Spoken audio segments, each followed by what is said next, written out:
Atentos saludos, amigas y amigos de su programa Dialéctica, porque la verdad importa. Una vez más llegando a sus hogares para tratar estos temas de carácter político, filosófico, ético y, como de costumbre, acompañado del profesor Daniel. Daniel, ¿cómo está todo? Saludos, Juan. Saludos, queridos amigos que nos siguen por la televisión y por todas las redes sociales todas las semanas. Nosotros, con la alegría de compartir con ustedes nuestras ideas, nuestras temáticas, recordándoles como siempre que llegamos a ustedes a través de los canales 101 y 1101 HD de Claro, canal 46 de Wintelecom, el canal 20 de Telecable Dominicano, el canal 647 de Amazon Fire TV, y estamos en más de 40 sistemas de cables en las provincias de nuestro país, la República Dominicana. Estamos en el satélite Eutel para los Estados Unidos y para todo el continente americano, en todas las plataformas digitales disponibles y, muy especial, en nuestra plataforma sumundotv.com. En verdad que para nosotros tratarle estos temas es un gran placer. Nosotros nos lo gozamos, lo disfrutamos, porque no hay más alegría que compartir con los demás lo que uno tiene. Y si nosotros tenemos ideas y podemos aclarar conceptos, pues para nosotros, ¿qué placer más grande podríamos obtener con esto? Y sobre todo con el tema de hoy, Juan. Juan, ¿cuál es el tema que tenemos hoy? Así es, así es. Bueno, nosotros hablamos de Samuel Huntington hace unos días, hablando de su teoría sobre el choque de las civilizaciones, y quedamos pendientes a hablar de Francis Fukuyama. Fukuyama ha revolucionado en las últimas décadas el pensamiento occidental con su teoría del fin de la historia y el último hombre, que viene desde el año 1989 tratándolo hasta nuestros tiempos. Ese apellido, Fukuyama, Daniel, no es un apellido que suene mucho a nuestro contorno, ¿verdad?, occidental. Es porque Francis es de origen japonés, ¿verdad? Su padre era japonés, pero él nació en los Estados Unidos, en Chicago, y creció en Manhattan, en Nueva York, estudió en Harvard y en otras universidades de los Estados Unidos. Estamos hablando de uno de los pensadores de la ciencia política y de la sociología política más importantes de los últimos 30 años, Francis Fukuyama. En el año 1989, con apenas 37 años de edad, él trabajaba en el Departamento de Estado en los Estados Unidos y escribió un artículo que tituló "El fin de la historia". Lo hacía con signos de interrogación. Y ese artículo él lo escribió a propósito de la perestroika y la glasnost del presidente Mikhail Gorbachev en la Unión Soviética, que marcaba el final de ese gran imperio que fue la URSS, la Unión de Repúblicas Socialistas Soviéticas. Y él, que estaba envuelto en el mundo diplomático de los Estados Unidos, estaba también bastante bien informado sobre el derrotero en que había caído la Unión de Repúblicas de la Unión Soviética, y por lo tanto ya él sabía que era un proceso de descomposición, de resquebrajamiento, se diría de atomización. Hoy podría decirse también de balcanización, porque luego entonces vienen los Balcanes y se desgrana en múltiples países, a partir de lo cual se suele hablar de la balcanización. Bueno, en un proceso de balcanización de la Unión de Repúblicas Socialistas Soviéticas, que terminó generando 15 nuevas repúblicas o 15 nuevos países. Y entonces decía Fukuyama, o veía como que este proceso de finalización de ese importante polo de lucha del proceso de Guerra Fría que representaba la Unión Soviética, iba a dejar a los Estados Unidos como un único polo dominante con una capacidad prácticamente hegemónica en el plano político y en buena parte en el plano militar a nivel mundial. Así que él preveía como un modelo de gobierno unipolar a nivel originalmente de Occidente, pero que tendría una incidencia también en Oriente. Por lo tanto, se atrevía Fukuyama a preguntarse si es que estábamos cerrando un periodo histórico en que ya no habría más confrontaciones importantes como habían sucedido anteriormente con Napoleón Bonaparte, con Stalin, con Hitler y otros, para entrar en un proceso de gobierno con orientación democrática y con un sistema económico liberal, ¿verdad? De liberalismo económico. Estaba Huntington, desde luego, para entonces, también en Harvard, que vio con mucho recelo ese artículo de Fukuyama y poco después respondió con otro artículo que titulaba El choque de civilizaciones, y entonces refería que no terminaba la historia, sino que simplemente mutaba a un proceso de confrontación ahora como culturas o civilizaciones, como él lo refería. Pero Fukuyama luego, entonces, hacia el año 1992, fortalece mucho más su tesis al producir su libro El fin de la historia y el último hombre. Y entonces da mayor énfasis, ahora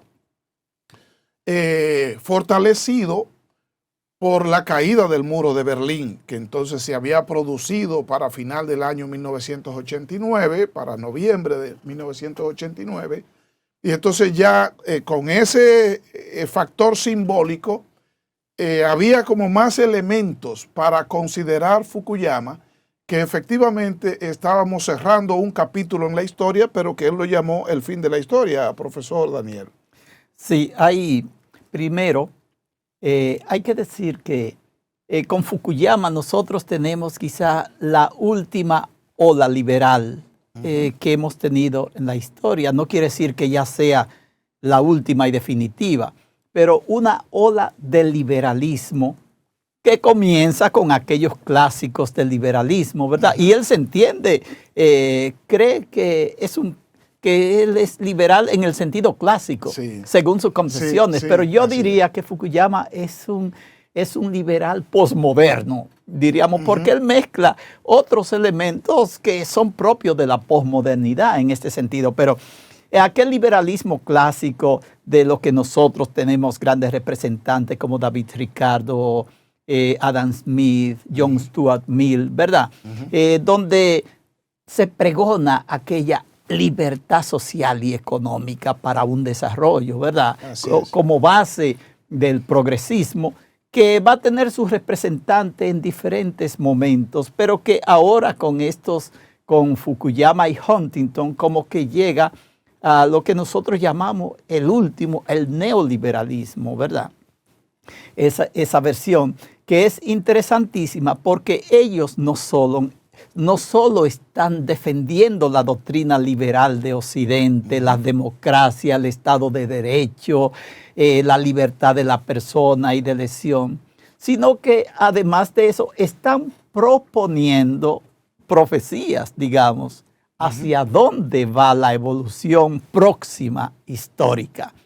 Y estos son los puntos, digamos, más débiles de todas las teorías, son las predicciones, sí, ¿verdad? Porque es que la historia no es unilineal en el sentido que Fukuyama la entiende, como si hubiera esa línea que conduce a una meta y sin errores, sin fallos, como si fuera a continuar en una perspectiva, ¿verdad?, donde llega a un estado digamos, último.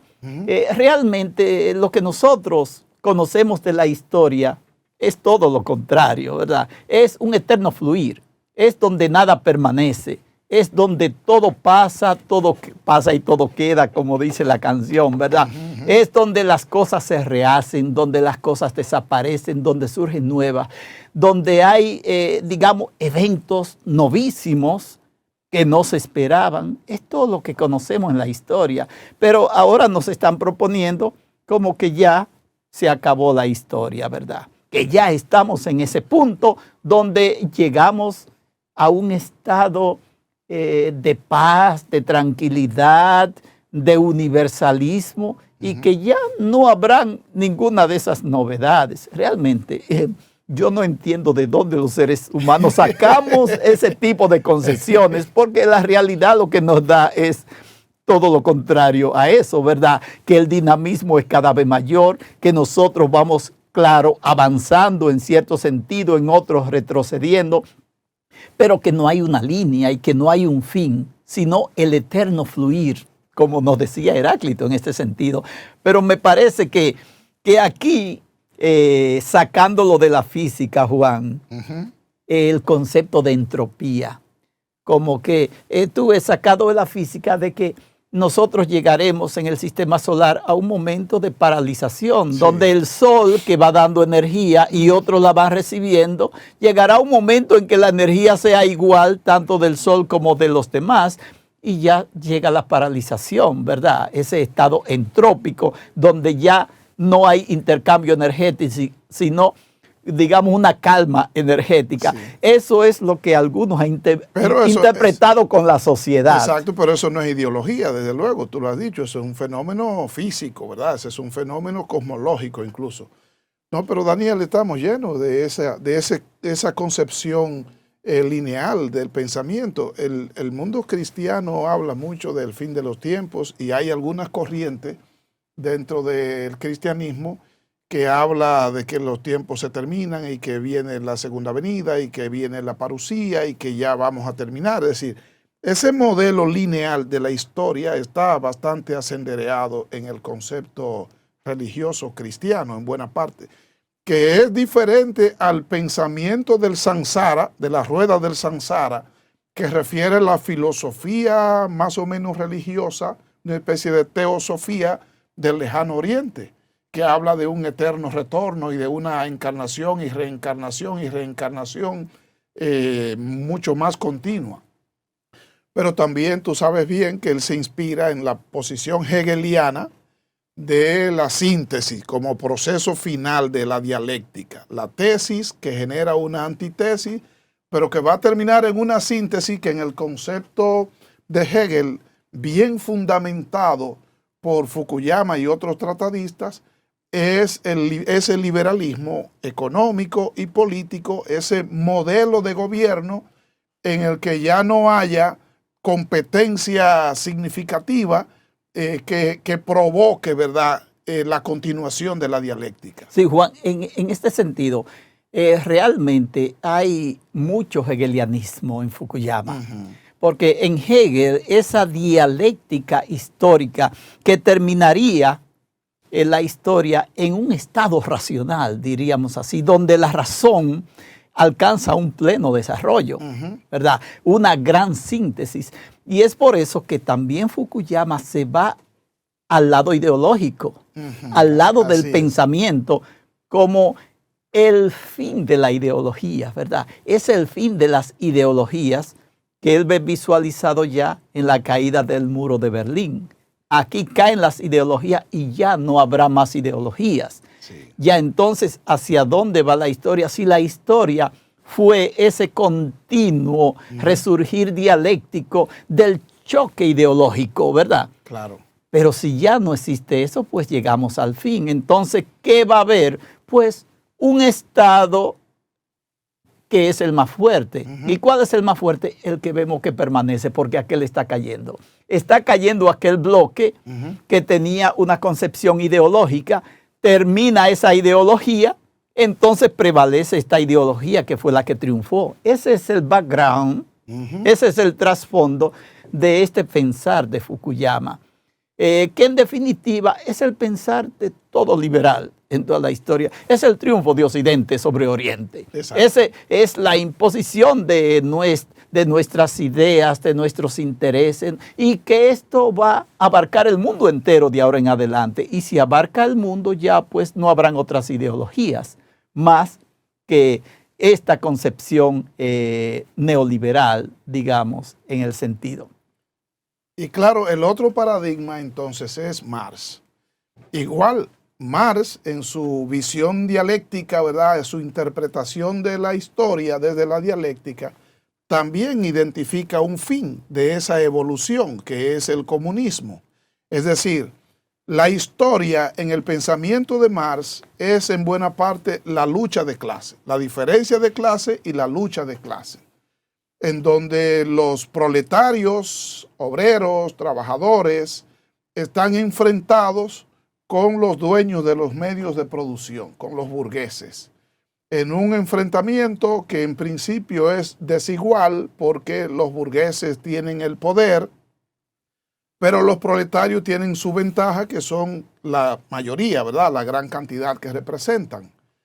Entonces, plantea Marx que esa lucha no va a ser eterna, sino que llegará un momento en que los proletarios lograrán imponerse a los burgueses explotadores y se va a establecer un modelo o un sistema donde ya no haya diferencia de clases ni lucha de clases.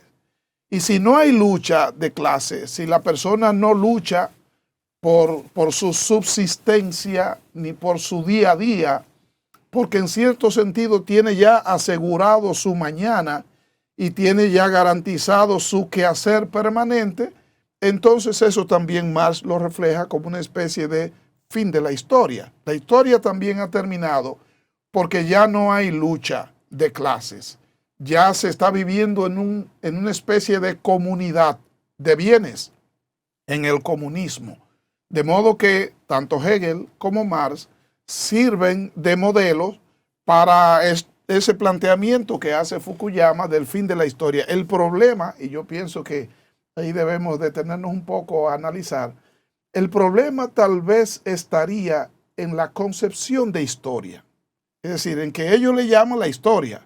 Y entonces nosotros entendemos la historia como la narración, especialmente escrita, del quehacer de la gente, de las personas.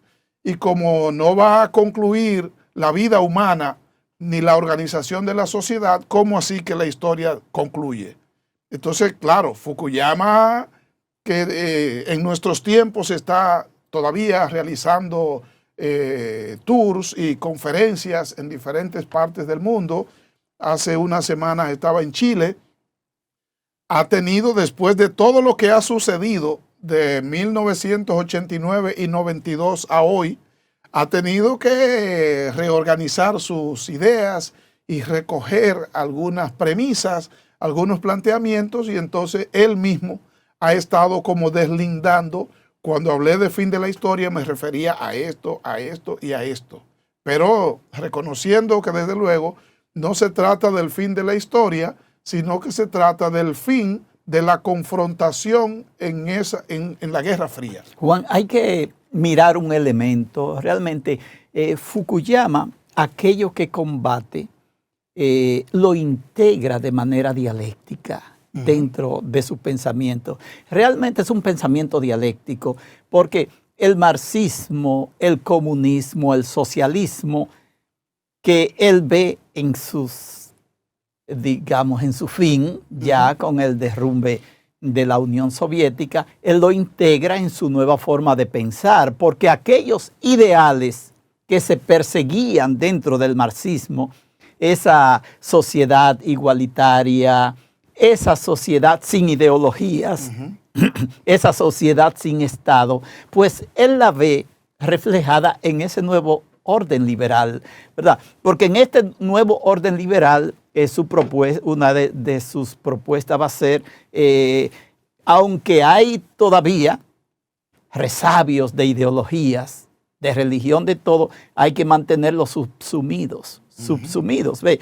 Es en cierta forma un pensar dialéctico marxista integrado dentro del liberalismo. O sea, por eso es que yo te digo que es un liberalismo posmoderno, sí, en cierta manera, pero con consecuencias dialécticas de integración de lo opuesto integrado dentro del sistema, y sobre todo aquellas cosas que él considera que son positivas para el sistema neoliberal. En este sentido, también él ve ya no la visualización de un Estado, porque en el marxismo el Estado es abolido para conseguir la sociedad, claro, igualitaria. Como superestructura. Como superestructura. Entonces, aquí también en cierta manera tiene que haber una transformación del Estado en esto. Y una transformación hacia más igualdad, hacia más integración, ¿verdad? Es todo lo que él va proponiendo hacia una gran diversidad, donde haya realmente diversidad y respeto a las minorías. Todo eso va a ser esa conformación de ese futuro, de esa nueva sociedad liberal que Fukuyama está visualizando y está analizando.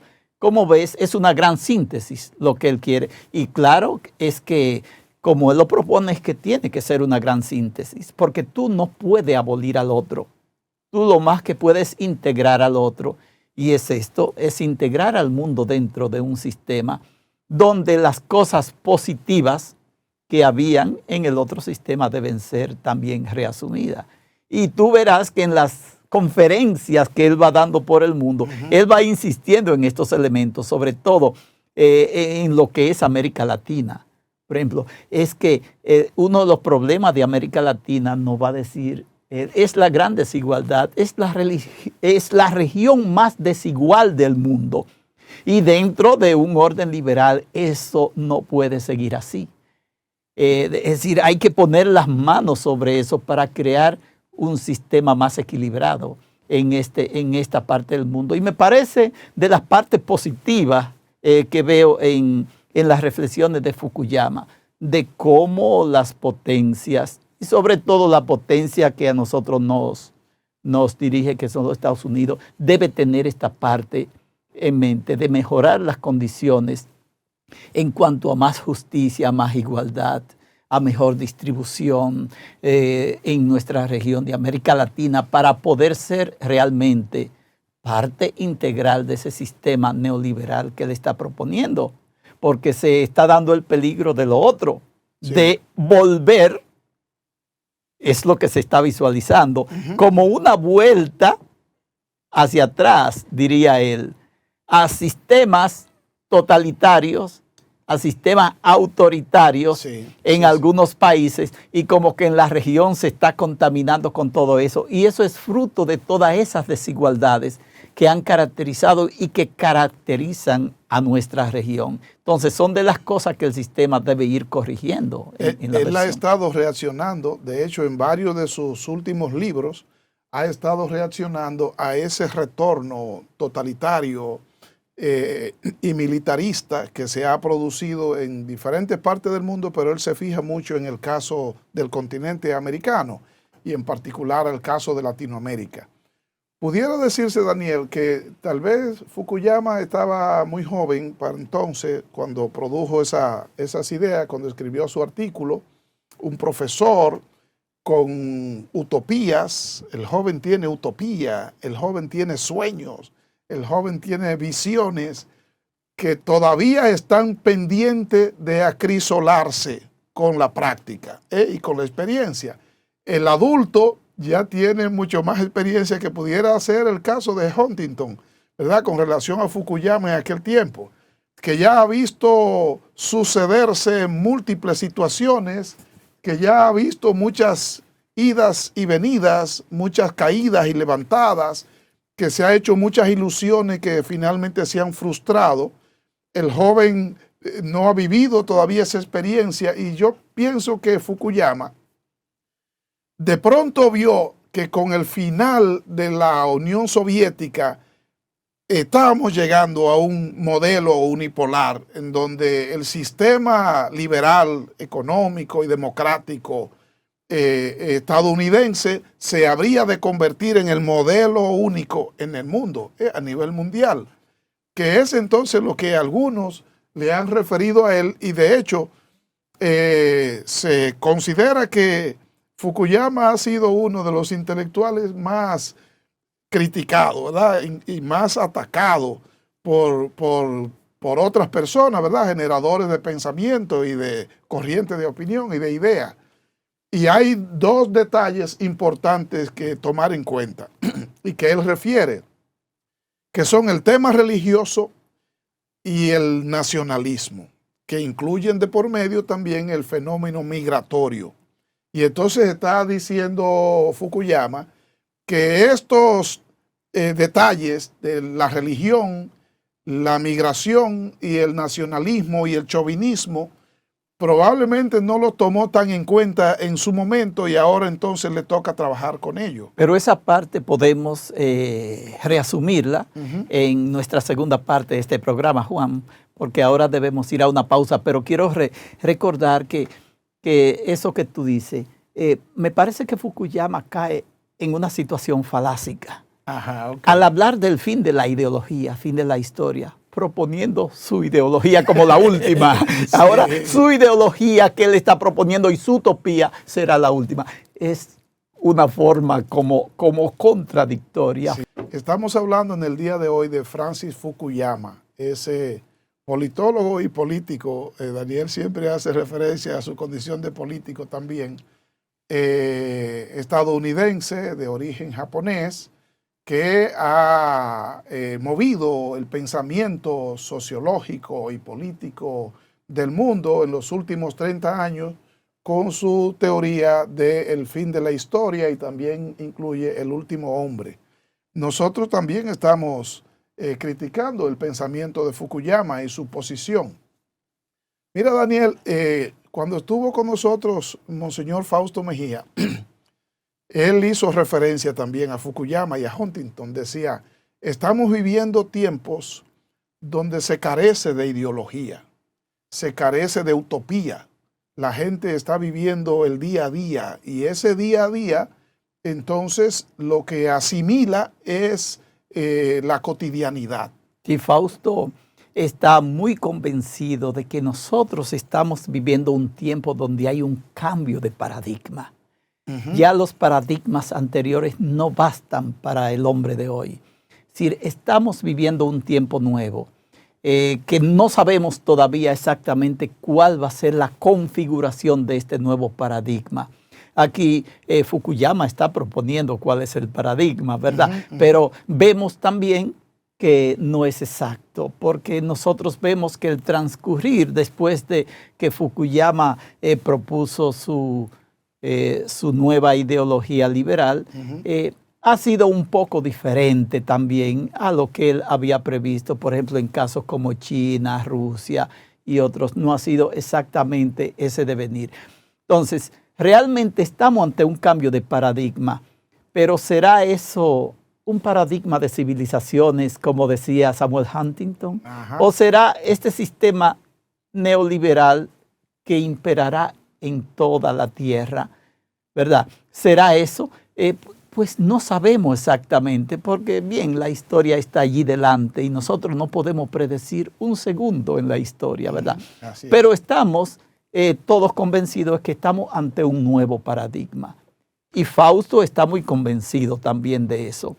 Entonces hay que estar alerta y acuerdo a los signos de los tiempos, como decía el Papa Juan Pablo II y Pablo VI, los signos de los tiempos para ver realmente hacia dónde es que la historia quiere conducirnos realmente. Y hay algunos tratadistas, incluso el profesor Bosch decía que cada cierto tiempo, incluso él decía como cada 100 años, se produce una especie de renacimiento, de renacer de ideas. Resurgen planteamientos que se habían abandonado anteriormente y entonces la gente los retoma. Y otros tantos tratadistas también hablan de ese proceso como cíclico, en que ese cambio es como renovación, ¿verdad? Es renovar los paradigmas. Y la renovación implica como asimilar los nuevos tiempos, ¿verdad? Esa visión de inculturación, por ejemplo, que se planteó en el Concilio Vaticano II, la Iglesia Católica, de adecuar, de incorporar las culturas particulares de las sociedades, de las comunidades, incluso de las comunidades indígenas, de las minorías, incorporarlas a el modelo ideológico que viene desarrollándose. Entonces, ese cambio de paradigma es una especie de inculturación, es sumar, es no excluir, sino incluir, y en nuestros tiempos se habla mucho de lo inclusivo, es de la incorporación de nuevos modelos. Claro, los cambios y hasta la inclusión de nuevos modelos también va a chocar con lo que se conoce como la resistencia al cambio. La gente también se resiste, porque uno normalmente se acomoda a lo que se llama la zona de confort, y como ya así ha sido y yo crecí así y yo siempre lo he hecho así, entonces la gente cuando le plantean que por qué no piensa de otra manera y por qué no comenzamos a hacerlo de esa otra manera, se resiste. Y eso es viejo. La resistencia viene desde los tiempos de Hammurabi. La gente reacciona en resistencia. Así que el que plantea cambios normalmente se convierte en un disruptor. Es decir, en una persona que tiene un pie colocado en el pasado y otro en el presente, y entonces los demás han de criticarlo y han de atacarlo en ese sentido. Por ejemplo, tú que has estado refiriendo ese sistema liberal que propone Fukuyama. Cuando Adam Smith habló del liberalismo económico y de asumir la cultura de la lucha de mercado y de la oferta y la demanda, también generó reacciones importantes en las personas. Y después, cuando los economistas de la Escuela de Chicago, monetaristas, como el caso de Friedman, entonces fortalecen ese liberalismo de Smith para plantear el neoliberalismo, centralizando en el negocio de las monedas, el monetarismo y los bancos centrales, también encontró reacciones. Y lo mismo también sucede en el mundo educativo. Las reformas educativas plantean incorporar e incluir nuevos modelos, y cuando se hacen esos planteamientos generan reacciones. Otros tantos han sido motivo de reacciones importantes. El propio Papa Juan Pablo II que tú referías, cuando inició ese proceso del Papa viajero y de abrirse hacia el mundo y abrir las puertas del Vaticano, también encontró reacciones. Y ni decir ahora del Papa Francisco, ¿verdad? Con ese sentido inclusivo que está planteando, y también de asimilar el derecho de las minorías, de las personas, y asumirlo, también genera reacciones. Así que es un proceso de acción-reacción cuando se habla de cambio, ¿verdad? En este caso que tú planteas del liberalismo de Fukuyama. Sí, hay un elemento también, Juan. Esta posición de los neoliberalistas ha causado una reacción opuesta también, sobre todo en los seguidores de la Escuela de Frankfurt y en otros pensadores, pero muy especial. Yo tuve un profesor que era asistente de Habermas en Frankfurt, y se hizo profesor también, Axel Honneth. Fue mi profesor en la Universidad de Constanz. Y él se ubica dentro de una tendencia que es como la heredera de la Escuela de Frankfurt, que denominan el comunitarismo, que es el frente al neoliberalismo. Es decir, aquella antigua lucha entre liberales y comunistas, entre liberales y la izquierda, se ve hoy reflejada entonces entre los neoliberales y el comunitarismo. en vez de ese laissez-faire y ese dejar hacer a la economía y al capital que se apodere de todo, pues vamos a priorizar la comunidad, lo comunitario, lo colectivo. Entonces permanece esa antigua lucha ideológica, no ha terminado. La lucha continúa igual, de igual manera.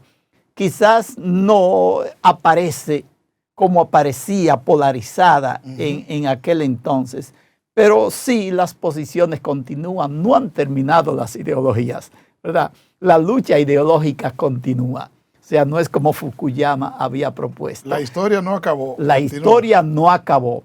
Ahora es que comienza de nuevo hacia dónde va a dirigir entonces ese proceso. Claro, el último hombre de que Fukuyama habla no es de que el último Adán que se murió, ¿verdad? Es, digamos, ese tipo de persona, de personalidad que surge entonces en ese nuevo orden mundial, ¿verdad? Es exactamente ese modelo de persona que ahora no es el que lucha por reconocimiento como fue antes, por un ideal, por una utopía, ¿verdad? Por ideas abstractas y todo eso. Ya esa lucha ideológica que requería entrega, carácter, coraje, ¿verdad? Sí, eso fue lo que terminó para entonces comenzar con un nuevo tipo, ya dirigido por la ciencia, por la técnica, ¿verdad? Por personas que lo que buscan es satisfacer sus sofisticadas necesidades, ¿verdad? En ese nuevo orden. Entonces, ese es el último hombre del que él está hablando. Sí. Ese es el producto de ese último sistema liberal que supuestamente abarcaría al mundo después de las luchas ideológicas, ¿verdad? Para que se entienda que no está hablando que se muere el último hombre y que se acabó la historia, claro. Sino está hablando de ese nuevo sistema, digamos. Exactamente. En cierto sentido es escatológico, ¿verdad? Porque es como si ya fuera el reino de Dios sobre la tierra sin Dios. El reino de Dios sin Dios, sino bajo el sistema liberal. Que viene a sustituir lo que era la idea de Dios, ¿verdad? Dentro de las concepciones cristianas. Y mira, Daniel, que unos años después del fin de la historia de Fukuyama, entonces se produce el ataque a las Torres Gemelas, la caída de las Torres Gemelas, que pronto se identificó a una cultura y a una religión en cierto sentido, a una civilización, diría Huntington, de ser como la responsable. Y entonces Huntington como que se certifica con este acontecimiento del choque de las civilizaciones, porque está diciendo, hay una civilización del Medio Oriente que está reaccionando y está enfrentando. Por lo tanto, no ha terminado la historia, como dice Fukuyama, sino que ahora no es una guerra fría entre dos potencias mundiales, sino que ahora son diferentes culturas, lo llama él, o diferentes civilizaciones que van a chocar entre sí. Y ese es un ejemplo, dice él. Ese es un ejemplo, la caída de las Torres Gemelas. Y entonces viene la contraofensiva, ¿verdad? La guerra de Irak, los ataques, la persecución de Bin Laden, la persecución incluso explícita del propio presidente de los Estados Unidos a algunas corrientes religiosas del islamismo. Y eso llevó a Fukuyama, a partir de ahí, a identificar el fenómeno religioso como un hándicap para que efectivamente se produzca el fin de la historia, como él planteaba. El tema es que la gente se aferra a fundamentos religiosos, los fundamentalismos religiosos, y eso se convierte en un problema. Y después también va a identificar otro factor, que es el nacionalismo. Las personas que asumen una postura hacia adentro, que se cierran en cierto sentido a la migración, por ejemplo, o a la relación hacia afuera o a la diplomacia para concentrarse solo entre ellos. Y aún en nuestros tiempos, Fukuyama está hablando de esos dos elementos como dos temas importantes. El tema del nacionalismo, que en los últimos escritos de Huntington, en quiénes somos nosotros, recuerda que nosotros comentamos aquí, cómo él reaccionaba frente al fenómeno de la migración y de los brotes migratorios, y cómo él veía la migración como una gran amenaza para la supervivencia del estado de cosas y de la cultura original, por ejemplo, en el caso de los Estados Unidos, el fenómeno migratorio.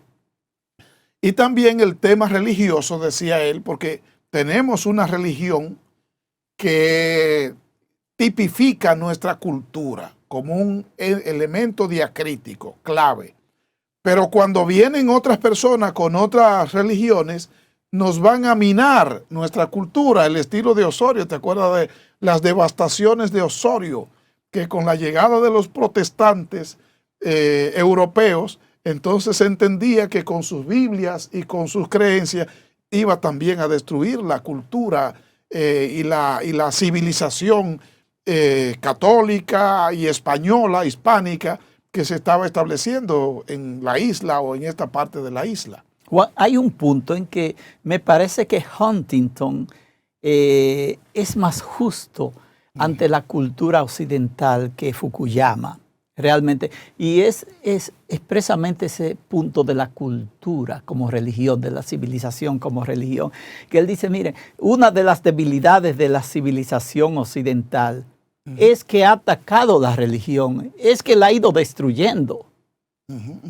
Lo que no debe ser, porque ese es el fuerte de la civilización. Fíjate que Fukuyama también es otro que ataca y que elimina la religión en su época posthistórica, ¿verdad? Entonces me parece que Huntington hay que tenerlo en cuenta en ese sentido, porque si nosotros vemos realmente que la intervención de Occidente en Afganistán, en Irak, fue un fiasco, fue un fracaso, pues hubo que irse de allí.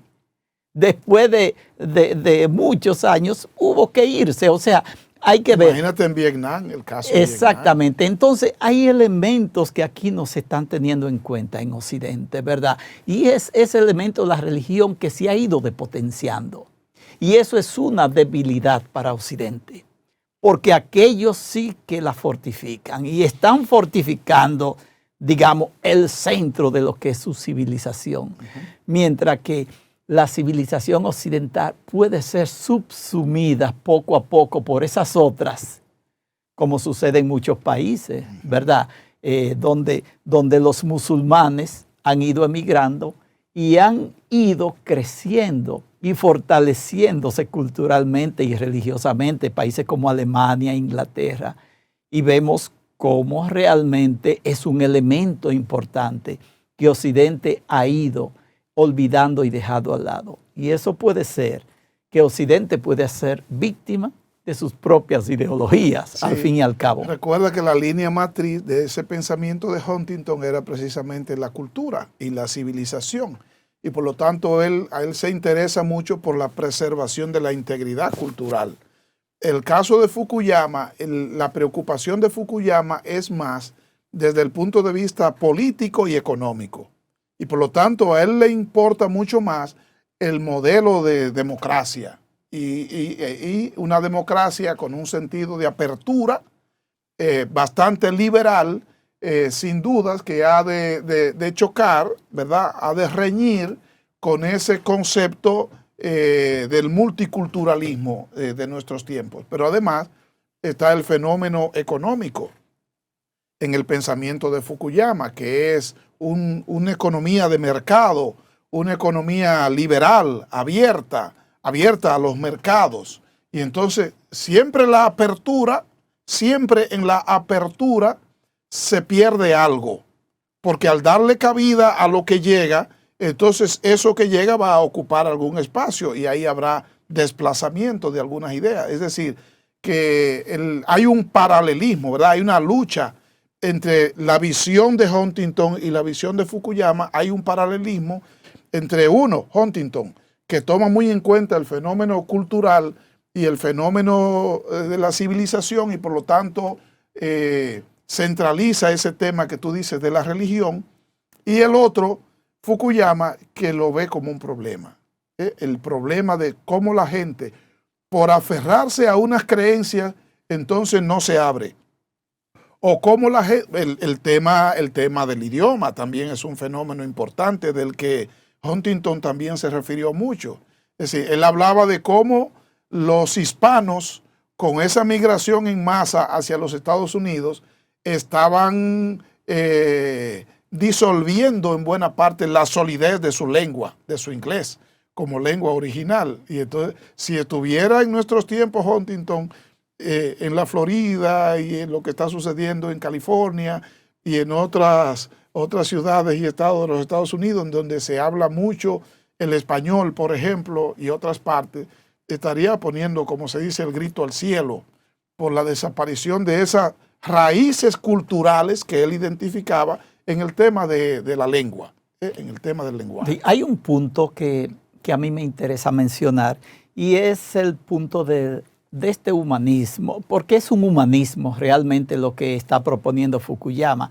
La idea de que sustituyendo la religión, ¿verdad?, por la ciencia y toda esta evolución y las políticas neoliberales y la aceptación de la diversidad y la igualdad de derechos, ¿verdad?, y el fin del autoritarismo y todo eso, él piensa que hemos de llegar a un humanismo donde se sustituyen los dogmas y creencias religiosos y éticos predominantes, ¿verdad?, para ser sustituidos por una política de derechos humanos. Pero aquí está, que esto conllevaría entonces a unos deberes universales también, sí, derechos universales humanos con deberes universales. Pero realmente, ¿de dónde nosotros sacamos esto? Algo que tenga validez universal, si es simplemente una propuesta, ¿verdad? Hay que sacarla de algo universal, de algo estable.